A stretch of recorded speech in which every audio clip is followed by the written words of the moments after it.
तुम्ही इंस्टाग्राम घेऊन बसले, युट्यूब घेऊन बसले, 1 तास, 1.5 तास, 2 तास कुठे जातील तुम्हाला माहित नाही. तर मग स्क्रीन्स किंवा फोन टाईम हे ह्या गोष्टींचा सुद्धा परिणाम होऊ शकतो का? कंटिन्युअस स्क्रीन वापरल्यामुळे जो स्ट्रेस होतो, डोळ्यांवर स्ट्रेस होतो, तो पण महत्वाचा फॅक्टर आहे.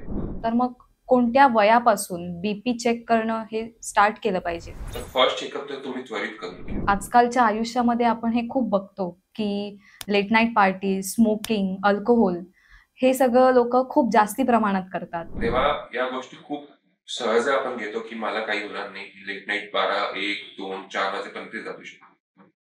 पण जेव्हा तुमची स्लीप सायकल डिस्टर्ब होते, तेव्हा तुमचा स्ट्रेस फॅक्टर वाढतो. ऑकेजनल स्मोकिंग करतो, ऑकेजनली ड्रिंक करतो. म्हणजे 1 मिनिटाची टेस्ट सुद्धा आयुष्य वाचवू शकते.